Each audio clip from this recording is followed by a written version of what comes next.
Welcome to the Business Growth Spotlight, where we shine the light and talk with business leaders from all over the world who are here sharing their expertise and wisdom so we can all grow together.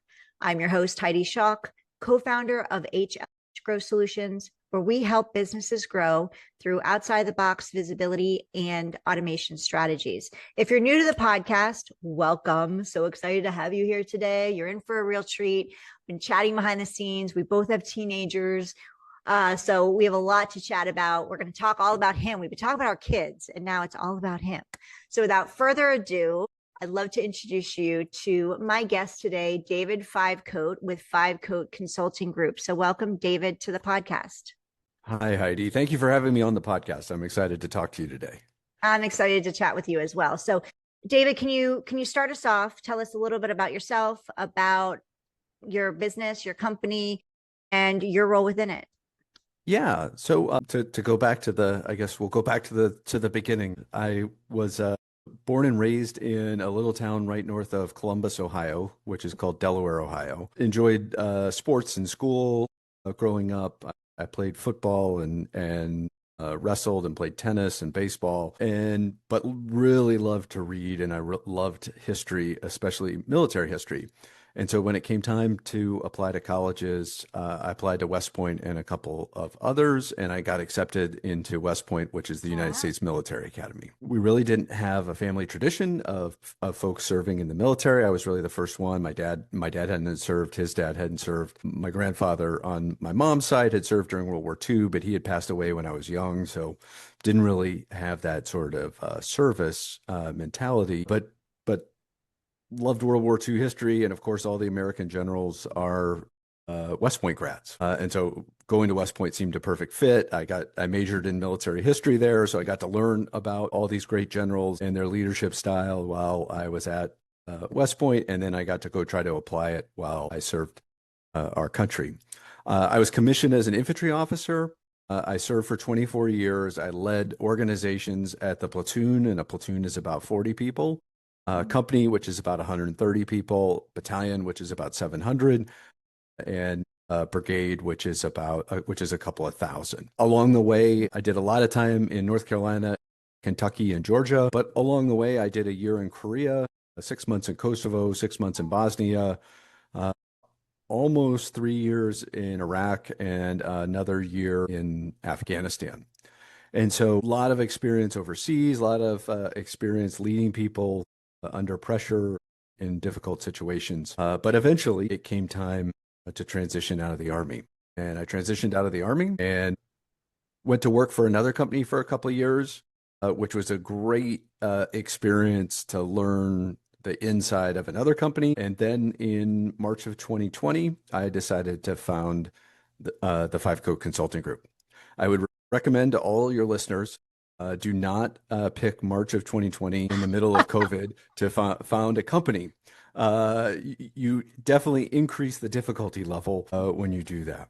But that sort of gives you an overview of my military service and how I started the company. I know we're going to dive into it, so I'll turn it back to you, and please ask questions about it, because I know some of this is different than what your typical listener has heard.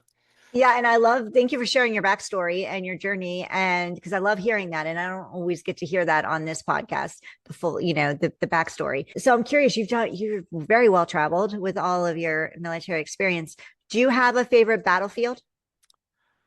So I love Normandy. So D-Day, Normandy, where both the U.S. and British and Canadian forces landed on June 6, 1944. It's the largest invasion in history. 155,000 people landed on the beaches, another about 30,000 parachuted in.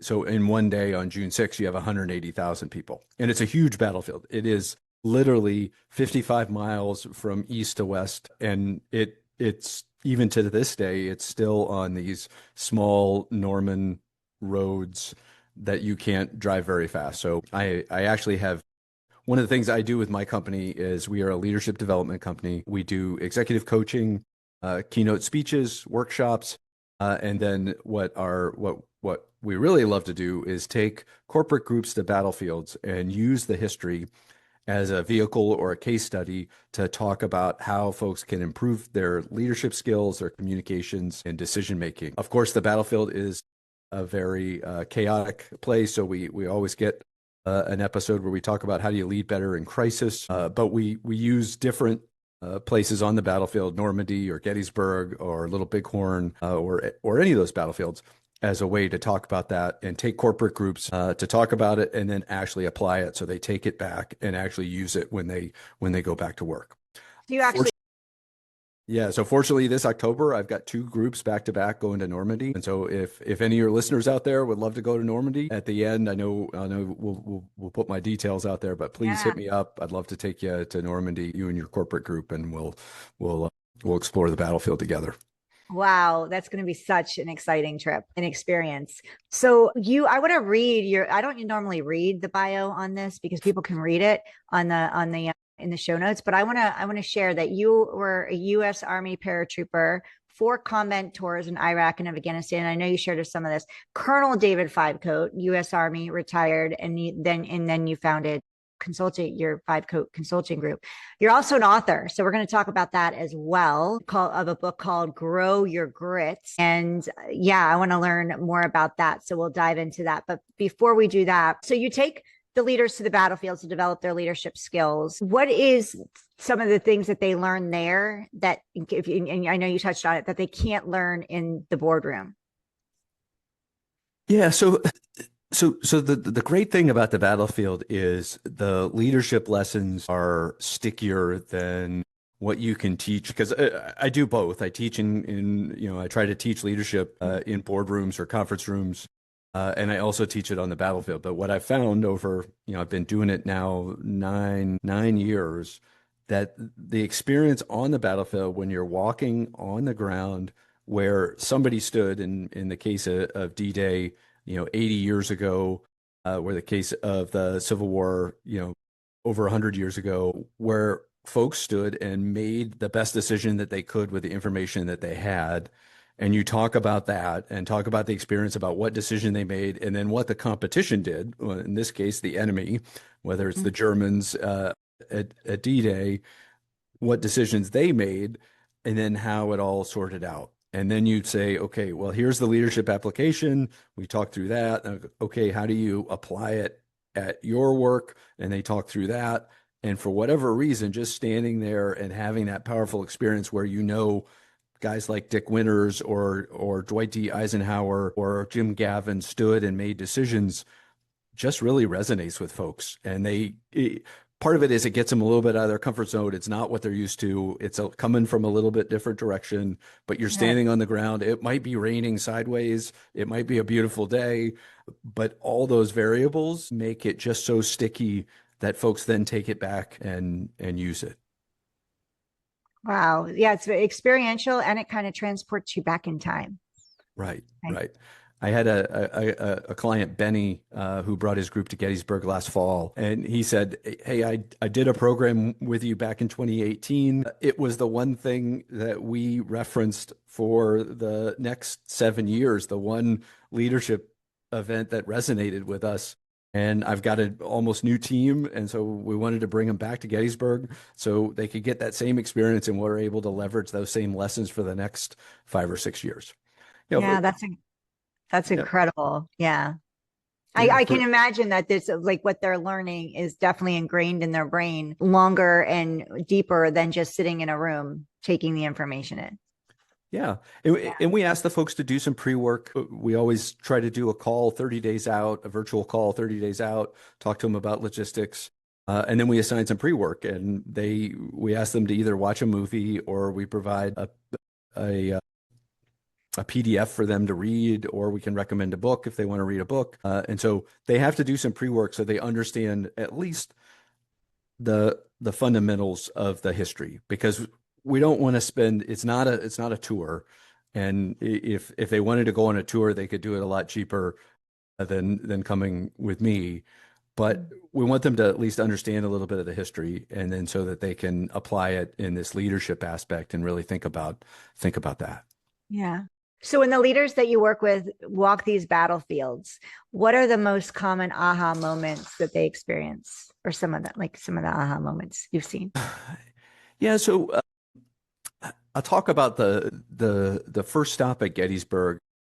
We introduced this Civil War cavalry commander, John Buford, and he's out in front of the Union Army, and he makes the decision to stand and fight at Gettysburg. And inevitably, the aha moment is, how do we create more people in the company that demonstrate initiative like John Buford did? And it's a common theme. Most companies are like, hey, we don't have anybody that shows initiative, and why isn't it? And so we talk for quite a while about that, and they get that, you can see the light bulb coming off as we, try to coach them into a couple of ideas, but it's got to be what will work back at their company. And so some of them come up with out of box ideas on how to inculcate more initiative and more empowerment in the company, so folks demonstrate that same initiative that John Buford did. David, how big are these groups that you work with? Like So, when you're so typically we would like to do groups of 10. We can do all the way up to groups of 20. In most places, the limiting factor is the buses. And the hotels. Hotels in Normandy, as I don't know if you've traveled to France or not, but finding a hotel that can hold more than 30 people is challenging. But I've done groups as large as 40 at Gettysburg.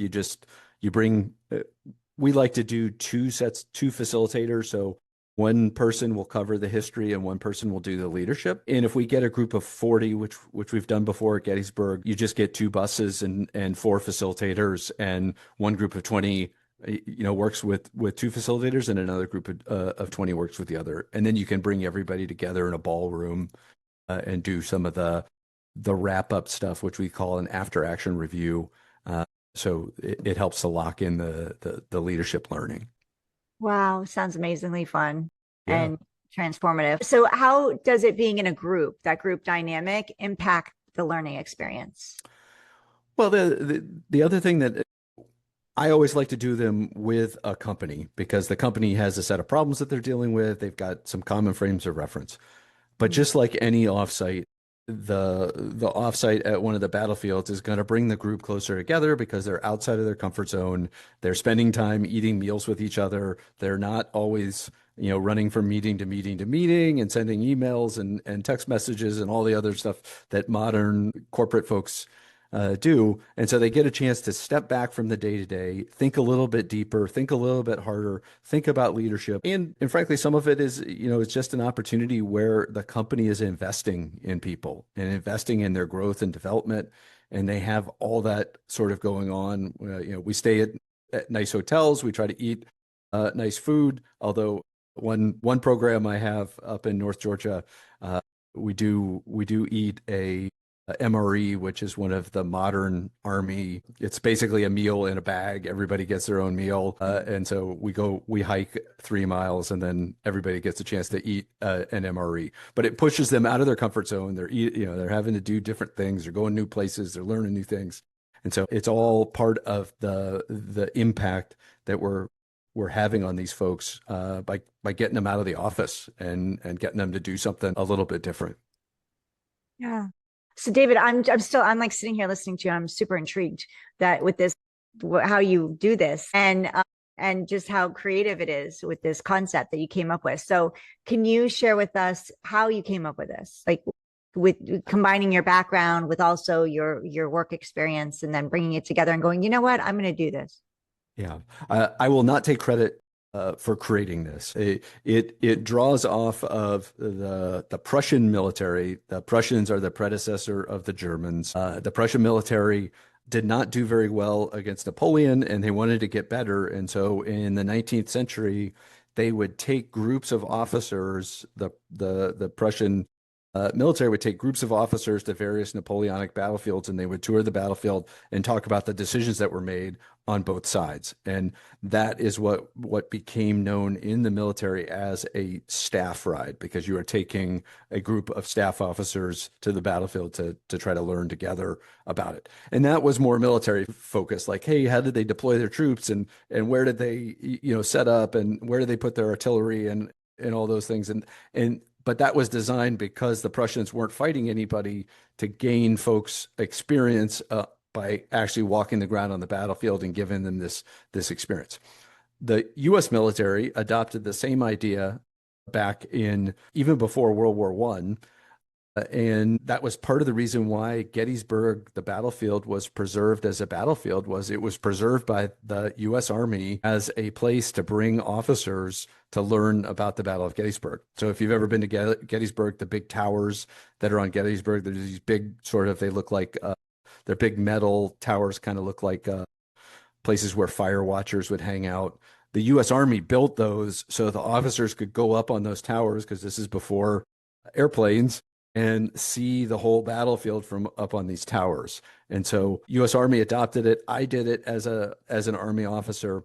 And then the first company that I went to work for after I got out of the Army also did this same thing, but did it with corporate groups. And so, I got exposed to it there. And then when I founded my company, I wanted to take it in a little bit different direction and really maximize the leadership impact of the battlefield program. The other company, which is still out there, it focuses a little bit more on the history and the military side. We focus more on the leadership side. And there, just for full transparency, there's probably 7 or 8 other companies that are out there that take folks to battlefields in addition to my company, TFCG. Well, this is the first I've heard of it. So All right. I'm definitely intrigued, and you're the one that's getting visible. Right. Well, we need to bring you. We need to about it, because you're putting yourself out there. So kudos to you, and I'm loving this idea. And I hope people listening, leaders of their businesses, will take this and consider doing this and reach out to you to learn more, because I think it's fantastic and super fascinating. And I love experiential types of coaching and consulting, because I just feel, for me personally, it lands more. I learn a lot more, and I take it in a lot more. So can we talk about your book? What inspired you to write your book called Grow Your Grit? So here it is. Here's Grow Your Grit. This was also a COVID project. So I don't know if you got into sourdough bread or something like that, but I decided I was going to write a book during COVID as I was standing the company up. And I was actually talking to somebody that I thought was going to be a potential client. And they said, hey, we're about ready to hire this guy to teach grit to the company. You should look at his book and tell us what you think. So I looked at it and I came back and I told him, hey, I thought these things were good and this wasn't good. And then she said, hey, you're kind of gritty. Why don't you write a book on grit? And that was where the light bulb went off for me. And I was like, hey, yeah, you're okay. I got something there that I can add to the discussion, because I didn't think this guy's book was that good. And so that was what started me writing this book on grit. I do take a lot, you may have heard of Angela Duckworth. She's a professor at University of Pennsylvania. We'll call her the godfather of grit. She wrote a book called Grit. And I think she's got a lot of good stuff in grit in her book, but I didn't think she gave enough sort of practical ways for folks to develop their grit. And she does a great job of describing what it is and who has it and who doesn't. But I thought she fell a little bit short on, hey, how do you actually develop it? And so that's why Grow Your Grit came about. Awesome. And where can we get the book? The book's on Amazon. If you go to my webpage, it links there to Amazon. You can buy it hardcover, softcover, ebook, and audiobook. So it's all out there. Awesome. Oh, I'm an Audible girl, so I'll definitely be grabbing it there. So this is exciting. Okay, so we talked about the book and we talked about the battlefields. I want to talk a little bit about your growth in business. And you mentioned you wrote the book during COVID and you started a business during COVID. So, I always ask what the challenges are. I can only imagine what your challenges were. So can you share, we'll just start there. What were some of the challenges you faced and how did you overcome them? Because you're still here. Your business is Yeah, still. yeah. So the business is here. We just went over the 6 year mark. So Congratulations. I think we're a statistical anomaly now because I think most small businesses fail within the first five First five years. years. It does take a lot of grit, no pun intended, to persevere and see things through good quarters and bad quarters. It, I tell I tell my military friends that are getting out, they're like, "Oh, I want to be an entrepreneur," and everybody's like, "Hey, I want to be an entrepreneur." And like, "Hey, it's not that easy. And if you really want to do this, and it takes a lot of work, and it's probably more work and higher risk tolerance than your normal 9 to 5 job that comes with a salary that you could go do. I tell my military friends, hey, it is more scary to stand up your company than it is to jump out of an airplane because the Army has all these processes to make it safe and you get checked and double checked and you have that sheer terror for the first 5 or 10 seconds that you fall out of the aircraft. But once your parachute opens, you know that you're gonna land. You might land hard, you might break something, but you're gonna land. When you start a company, you don't know if you're gonna ever get customer number one, or two, or three, or 100. And it's that continual sort of push that you have to have internally to keep this company going and keep it, thriving. The only way that I could stomach it I think I was 49 when I started the company. As a 49-year-old was like, I had to say to myself, hey, I will do this for 1 year. And if it is not successful, and I think I started at like March something 2020, so March something 2021, I will, shut down the website and go find a backup job, whatever it is. And so second quarter and third quarter of 2020 were dismal. I don't think I had any clients. And then slowly in the fourth quarter and then on into the first quarter, I started getting some clients. And so year one was by no means, an overnight success. It was a lot of small little contracts here and there that you have to just cobble together. And sometimes when you're starting a business, what you think the market wants is not really what the market wants, and you have to have the flexibility to be able to pivot. When I started the company, I had a non-compete, so I couldn't take folks to battlefields for the first 3 years. So I had to do other stuff. So I did consulting and wrote the book and did keynote speeches off the book and backed into executive coaching, all because another client was like, "Hey, do you do executive coaching?" And I was like, "Heck yes, I do executive coaching. I've been coaching leaders for the last Of course 25 I do. years." And so she became my first coaching client. I eventually, along the way, got certified as an executive coach because I felt like it was the professional thing to do. And so now I'm an ICF certified coach. I've got 9 coaching clients right now I'm working with, which I did not set out to be an executive coach, but I have found it incredibly professionally rewarding. And so sometimes you have to go with what the market is asking for. And so I became an executive coach and have really enjoyed it over the last now. I guess I've been doing it. I don't know if it's 4 years or 5 years. I'd have to go back and look and see when Andrea became my first coaching client. Oh yeah. Well, thank you for sharing all of that. And I like how honest and real and transparent you are. You're like, this is hard. Most businesses aren't going to make it after in the first 5 years. And I'm going to give myself the year. And you chose the hardest year. So hopefully you would have given yourself a little grace there. And I was hoping for that. I'm like, well, I'm like, I know he's here. So I either gave himself grace or he crushed it. So yeah, and that's important to give yourself a timeline and a goal and go, okay, I'm going for it. I'm going for my dream. I'm going for my vision. I'm going to go for it. And I'm going to put, realistic parameters on it and making sure that I'm taking action every day toward those goals. And here's my backup plan if I need it. Cause there's some people that go throw away the boat, just burn the boat. Burn the boat. And you can't always do that when you have a family and you have a family. So sometimes it's really good to, and not everybody's peace of mind can handle burning the boat, right? You got to Yeah. do what's good for you. And yes, and I same thing. I'm like, oh, I'm going to be an entrepreneur. It's going to be so easy. And I heard this quote the other day, and it's not the first time I heard it. But when you were sharing that about, your friends that are coming out of the military, and they're like, I'm going to be an entrepreneur. And I remember this quote, and because I just saw it the other day, and it was like, I went into entrepreneurship to work 80 hours so I don't work 40 hours in a job for someone else. Working Right. 80 hours a week so I don't have to go to a job working 40 hours a week for someone else. Right. And it hit home by that. So you got through it, and COVID was challenging.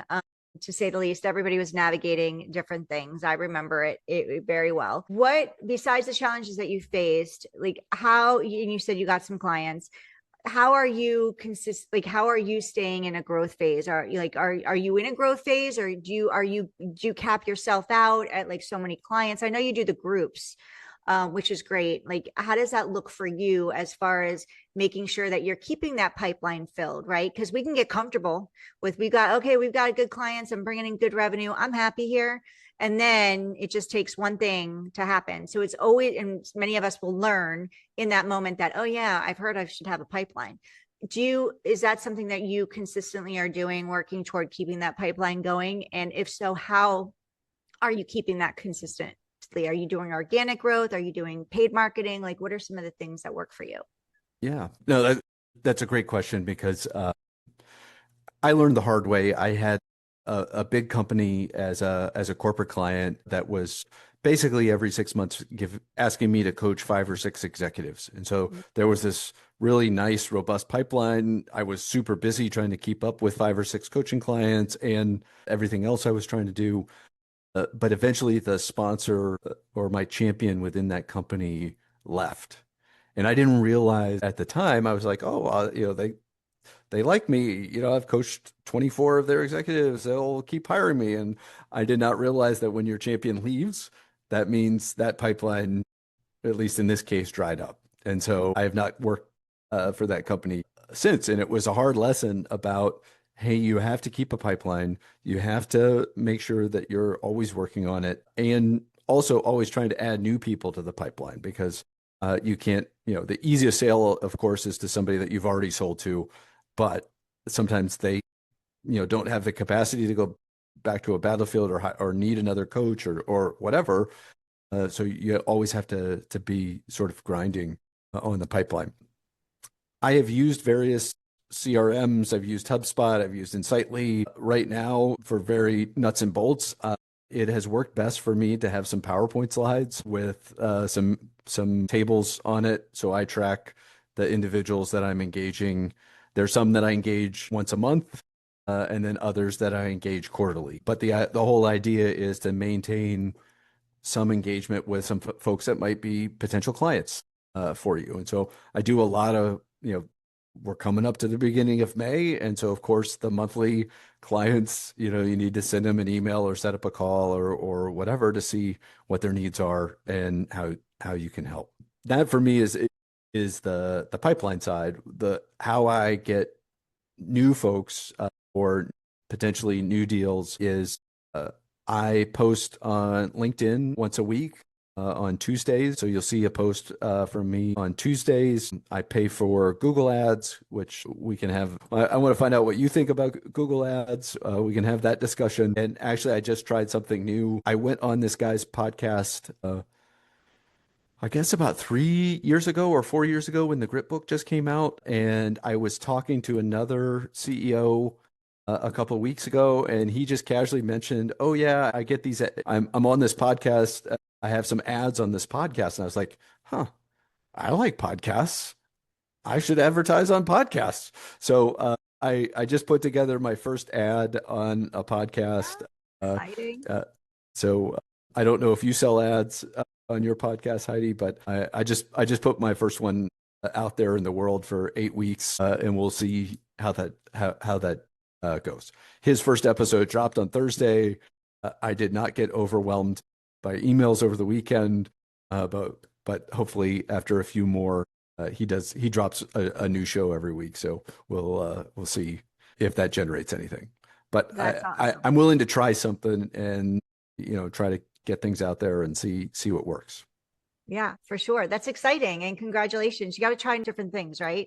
It's all about testing, and podcast ads definitely work. And if your people are listening to podcasts, then that's where you should be, right? If your people Right. are on LinkedIn, you should be there. When I was coaching women before we moved into done for you marketing services and automation and lead gen, I worked with women specifically in growing their business. And I always be like, they're like, do I have to be everywhere? And I'm like, no, when you're getting started, be where your people, be where you're comfortable, you right? As long as your people are there. Like if you're comfortable on Facebook and your people are there and your people are on LinkedIn, but you're comfortable on Facebook, stick with Facebook till you get it and until you're like successful, and then bring somebody in that knows LinkedIn and have them do the LinkedIn and take over your Facebook. And then it frees up your time, So by just adding things in and testing them is the way to go. And I love that you're thinking outside the box on podcast advertising. That's fun.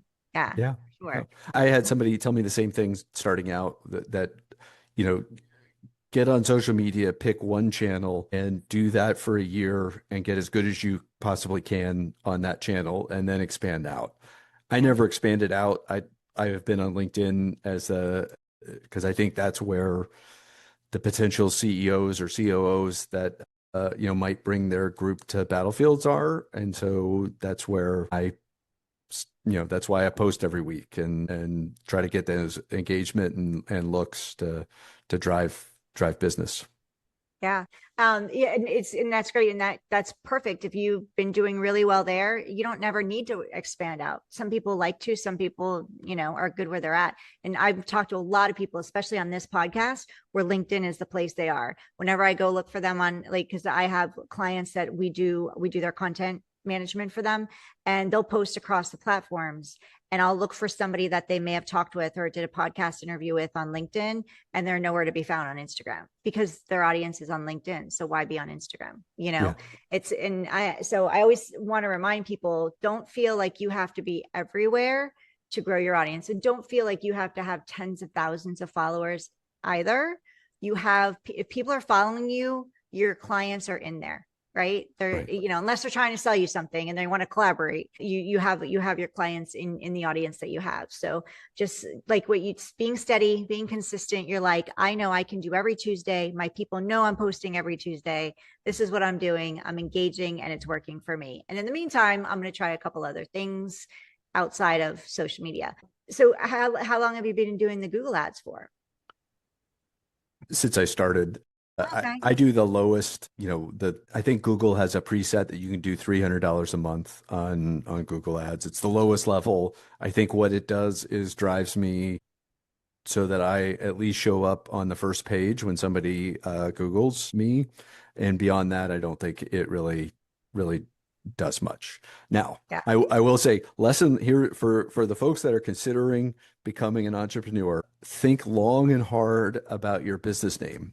So my business name is the Fivecoat Consulting Group. I wanted to use the initials TFCG. I researched it and found that wasn't being used. I'm in the state of Georgia, so you have to incorporate as an LLC in the state of Georgia. So I did that. I got my EIN, and then I went to buy the URL for the web page, and the Tanzanian Forest Conservation Group has tfcg.com. And so I can't get it away from them. And so think long and hard about your business name.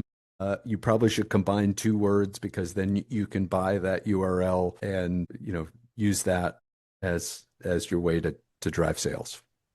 Yeah. To definitely check out your potential URL. That's a really good point, David. Thank you for sharing that, because people just like they come up with an idea, and I'm always like, did you check the URL? Make sure it's available, because you don't want to be a .net especially if it's a big company. You don't want to be a .net because people are going to just go to .com, and then and if you do something similar to someone else, and people are going to be driven there if they accidentally hear .com and you're .net or something, and they go to a company that does what you do, because that happens too. You're going to lose that business. So that's a really good point. So those are logistics that nobody talks to you about, tell you got to learn it the hard way sometimes. Yeah. So David, if I could give you a magic wand and you can wave it over one challenge or issue you're having right now, and you can go poof and it disappears, what would that be and why? The the thing that would be the most helpful right now is a easier filling pipeline. I have it. My goal every quarter, and well, let me back up for a second, and I will describe something that I think will also help your newer entrepreneurs out there. One of the best things that I ever did for the business was I had these mentors that I would call on a regular basis, but I never was focused about we would just really shoot the breeze. And for whatever reason, on March 31st, 2025, I had a call with one of these mentors. And about a week out, I had this epiphany of, why don't I put some slides together and use him like a board member? And so I put the slides together. I briefed him like he was my board member, and having that accountability and somebody to talk to every month or every 3 months with a board deck has been so powerful for the company and has really helped me focus growth. And that's, I print these PowerPoint slides out and I carry them around and make notes on them, and then, update them again every week. But it's how I drive the business and how I can stay focused and moving it forward. That being said, where I would like you to wave your magic wand, and hopefully being on this podcast does it, is the ever-filling pipeline. My goal every quarter is to get 15 new leads in the pipeline. I'm at the end of April, and I think I've only gotten 3 leads this quarter. And so I should have 5 by this point in time. So I'm a little bit off pace. So, that's where I would love for you to wave your magic wand, and all of a sudden I get 12 new leads tomorrow. So that would be where I need your help. Yeah, that's an awesome goal. I love it. And 15, come on, people, you're listening. Go reach out to David. Nice. These are experiential, thing, like learning sessions. I love it. And what more fun than to be on a battleground? So, and you do that, and that's not all you do. So definitely connect with David. So David, let's go there now. How can they connect with you? How can they reach out to you? Where should they go? So the best place to find me is my website, thefivecoatconsultinggroup.com. Don't go to the Tanzanian Forest Conservation Group. Come check me out. You can learn more about me, the different battlefields that we offer, the executive coaching programs. If you need a keynote, I'm happy to do a keynote on grit or one of the historic battlefields that we use as a venue, or other options for keynotes. But that's the best place to find me. I'm also on LinkedIn. There aren't many Fivecoats out there, as you probably suspect, Heidi. And so there is another David Fivecoat, but I'm the David Fivecoat with the TFCG logo on my LinkedIn page. There you have it. Go connect with him on LinkedIn. Tell him you heard us here. If you're watching us on YouTube, hi, we're happy you're here with us. David and I say hello. If you know of somebody that would benefit from this conversation and hearing from David, learning about what he does and how he helps leaders and businesses grow, and with their communication, their skills, their leadership, then please share this episode and share David with them. As David mentioned, and I say this on every episode, most businesses fail within the first 5 years. The reason this podcast was born and why these guests are so important to me to have these conversations, and I'm so grateful for their time, is because they're sharing with you what has worked for them and also what hasn't worked for them on the growth of their business, the challenges they had, the successes they've had, as well as what they do and how they serve the people that they serve. So we want to support them as much as we can. And I want to flip that number. They're here supporting me in my mission to flip that number of almost 90% of businesses failing within the first 5 years. I want to see 90% of businesses succeeding within the first 5 years, because the world is changing, right? We didn't even talk about automation, which we'll get to real quick. How much time do I have? And the world's changing, and more entrepreneurs are coming into the world, and we want to see everyone succeed and thrive and grow together. If you're listening to us on your favorite podcast platform, thank you. So grateful you're here. If you're so inclined and would like to leave a review, I would so greatly appreciate it, especially 5 stars.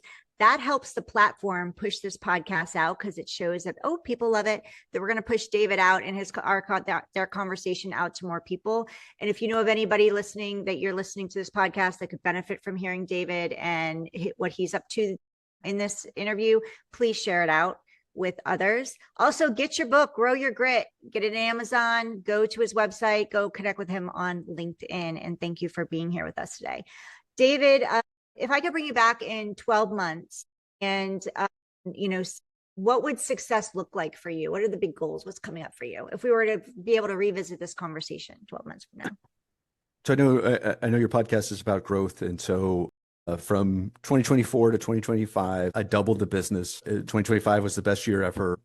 The goal for 2026 was to double it again. That is feeling like it's a little bit of a stretch goal. When I came into the year, I thought the pipeline was full enough, and it was going to be relatively easy. But as things have played out, it has not been as easy. It's still going to be the best year ever. There's still going to be growth from 2025. But if I came back 12 months from now, I'd love to tell you that 2026 was another double from 2025. That would be what I would like to tell you. I'd be celebrating with you. That'd be fantastic. So we'd definitely bring you back and celebrate, because that's going to happen for you. Yeah. No, that'd be great. Love to celebrate absolutely. with you. You said at the beginning of the podcast, you have Normandy coming up in October, correct? Yeah, that's okay. correct. So for those of you listening, if you're interested, definitely connect with him, find out more information. It's an amazing trip. You don't want to miss it. And you've got plenty of time to plan. So go learn more about that. And again, go grab your book. David, before I let you go, is there anything that you want to say or share that I didn't get to ask you and we didn't touch on today? No, it feels like we touched a lot of things here in the business, and I got to learn a little bit about what you do. So I really enjoyed the podcast today. I don't feel like there's anything that we missed out on. Perfect. I feel like we covered a lot and had a good time doing it. And hopefully all of you listening did it as well. So again, I'm going to plug them. Go connect with David. Go learn more about his business consulting. Go learn more about the trips that he has planned to these battlefields, and go grab the book, Grow Your Grit. And I look forward to seeing you all on the next episode of the Business Growth Spotlight. Thank you, David, for being here. Thanks, Heidi. Really appreciate it.